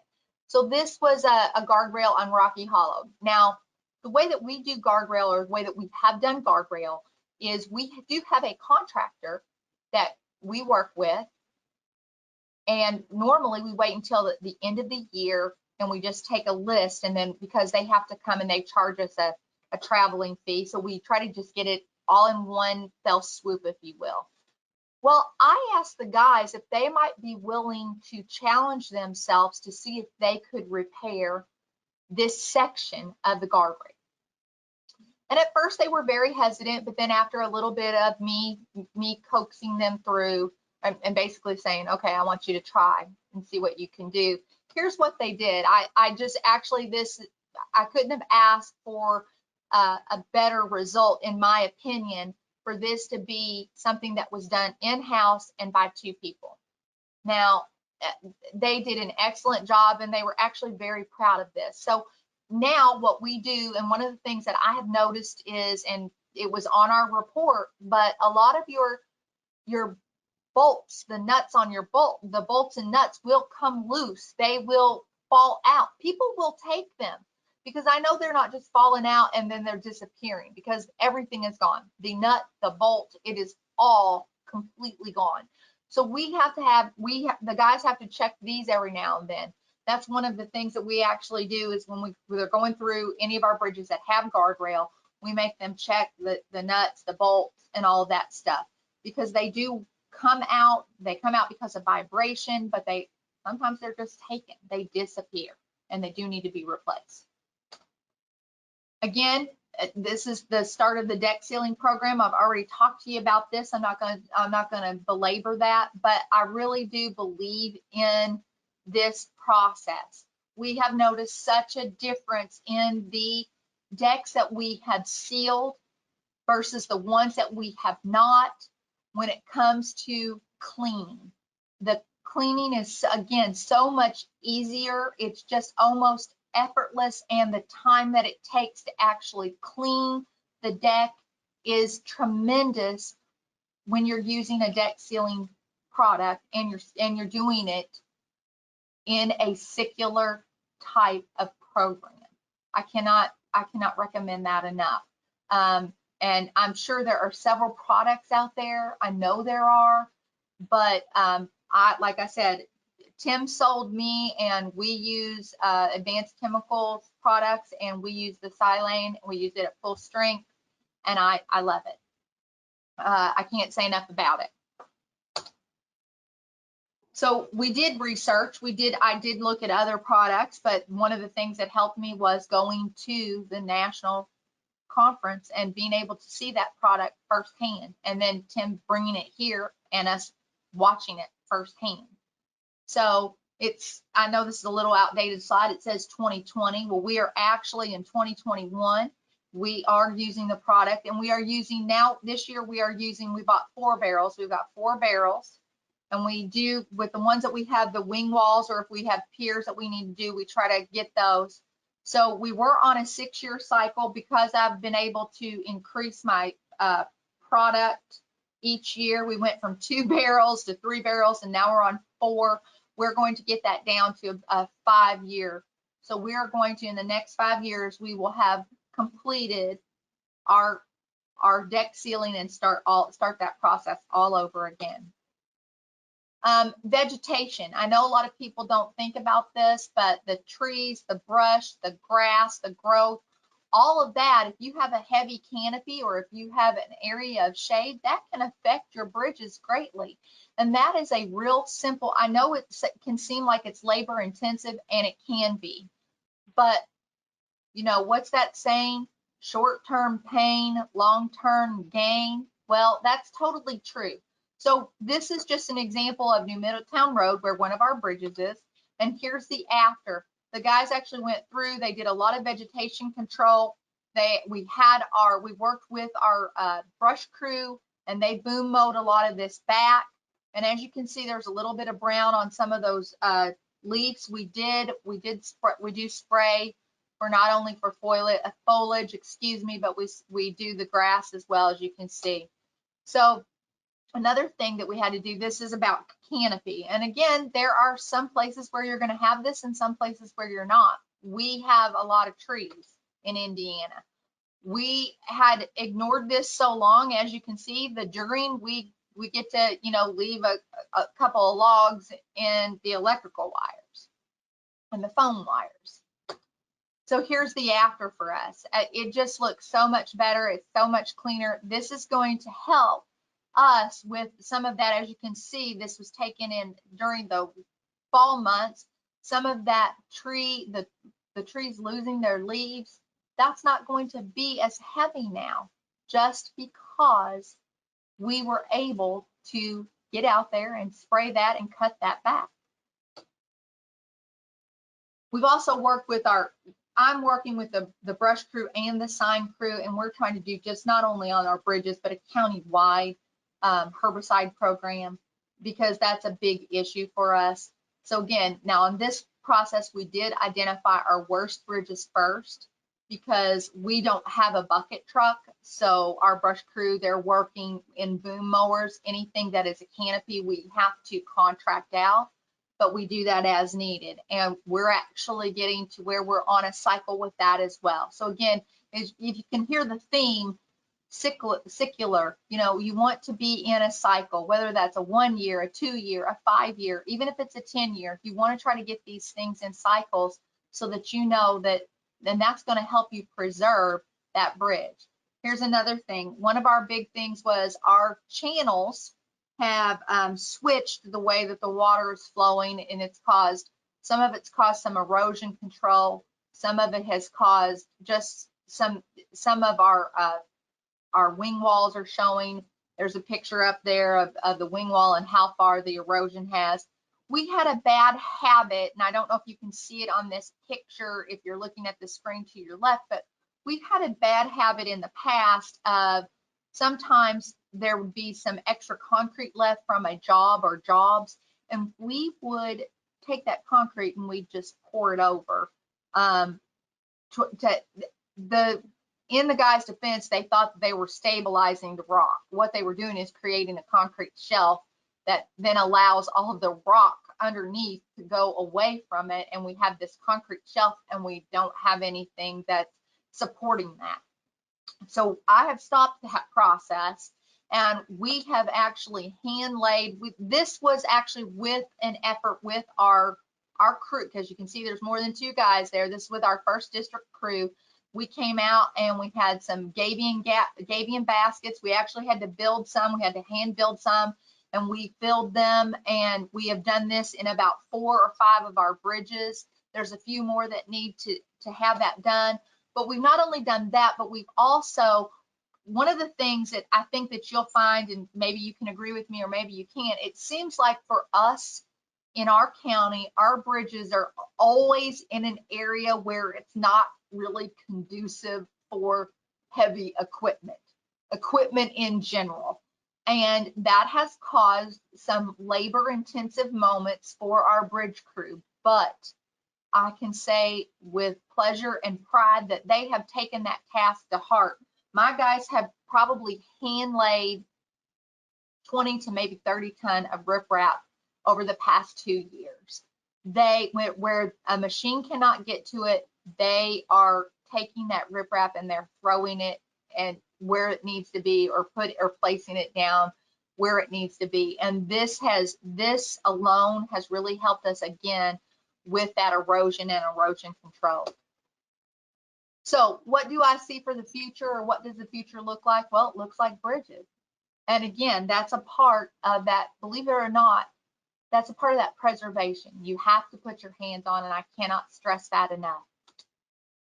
One of the things that we have done is, because I don't like to sit back and wait for something to happen, for a bridge to fail basically, or for something to go wrong, we have created, and I've seen all of the resources, and they're lovely resources, and I've actually used some of those resources, but I have created what we call a bridge inspection form. Now, this is a living, breathing document. I changed this as needed, but what I did was I sat down with our crew and I said, what's the most important aspect of the bridge in your mind?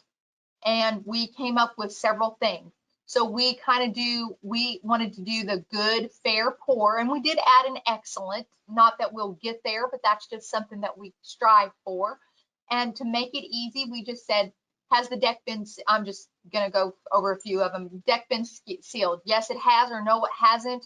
And what's that condition, overall condition? Is it a concrete surface? Is it an asphalt surface? Because we do have some asphalt. We even have a few wood, we have a few pedestrian bridges. They're not open to traffic, but we still put them on our inspection report.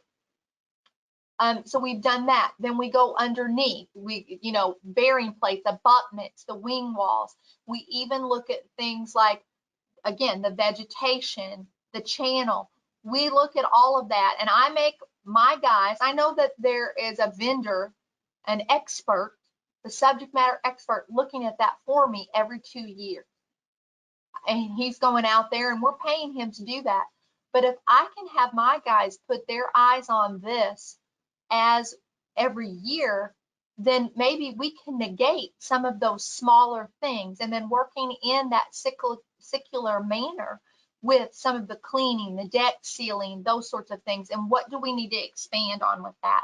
So I have this form.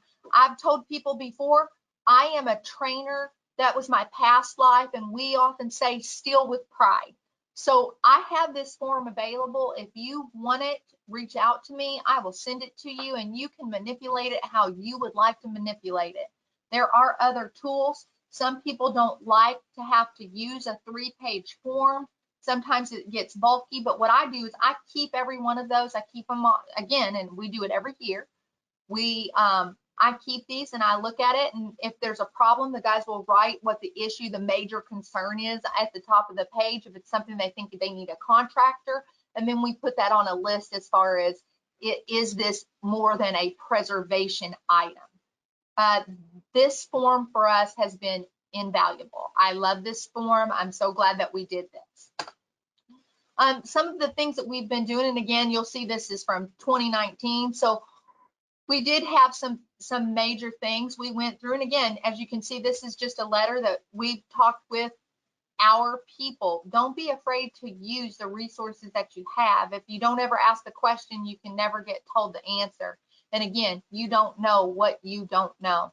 one of the things we've been blessed, we actually applied for federal aid and we were granted, we actually had 2 grants and we received money on both of those from the federal government. So we will be federal aid. We will have 2 bridges that we're going to be able to work on, and that will be more of a rehabilitation, and not a preservation, but a rehabilitation. And you have to be willing to do those things. Those things can be more challenging, especially because there is such a process to that. But again, contractors, vendors, even your LTAP agency, I'm sure that they would help you. I know ours does if we have questions like that. Here's some of the things that we were doing as far as rehab, and I think that I showed you this. This was a picture we showed you before. Again, Tandy Road, you can see that deterioration there. This is my funny slide. Again, I'm dating myself, Mr. T, and we pity the fool who doesn't hire A player. Well, the problem with hiring a B player or a C player is that you can't have a preservation program with someone that's not willing to go out and inspect or do. So we always say, when you have that opportunity, and if you're in that situation where you're hiring, hire. I got lucky because my guys were people that came in with the position that I inherited.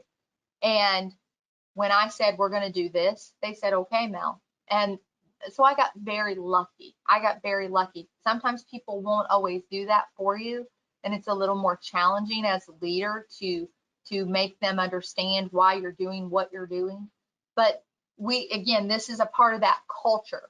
So to wrap basically this up for you is that I always joke and say, we've come a long way, baby.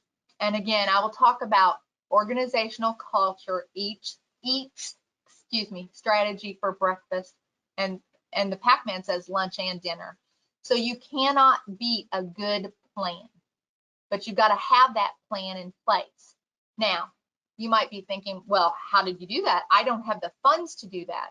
Well, I could use that as an excuse as well. I have a crew of 2 people. Sometimes I have to beg, borrow, and steal, if you will. I have to work with the other districts so that if it's a bridge in a specific area, I ask them for traffic control. Sometimes I have to borrow the sign crew. And sometimes we just have to watch and we have to decide what a contractor can do and what we can do. But one of the things that I like to do is I like to at least give my crews the opportunity to accept a challenge, and I give them the flexibility to say if the challenge is too big. There's no shame in that at all. Money is always an issue. It will always be an issue, especially on a local level. We have a budget like everybody else. I think that I'm a little more blessed. My county has a riverboat, so we do have some riverboat funding. That helps us a great deal. I'm not gonna sugarcoat that at all. But a weed eater, and weed eating behind guardrail is something that is total preservation that can be done with a crew of 2. Washing a deck, believe it or not, can be done with a crew of 2. It has been done with a crew of 2. There have been times when I've had to borrow flaggers because it's a high traffic area, but it can be done.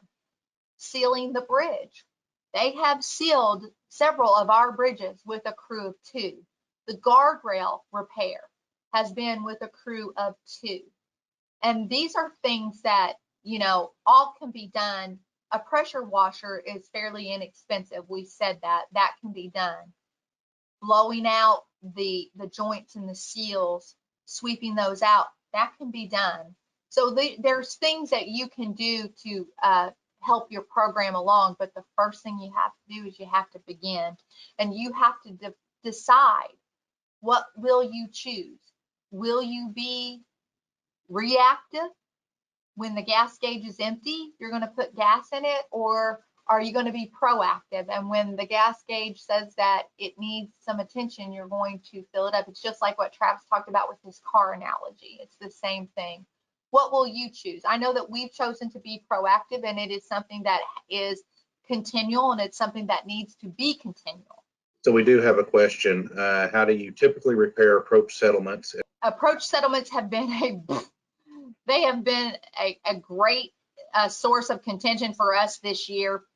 A lot of our approaches are asphalt. They're not the concrete. So we have actually, what we did this past year, we actually just did this. We did this on about 5 of our bridges. We actually used paving money because it was asphalt. So we were able to use a contractor, and they did have to mill down a few of those approaches, and they had to, of course, build them back up. So that's what we've done. I haven't had to do anything with concrete approaches yet.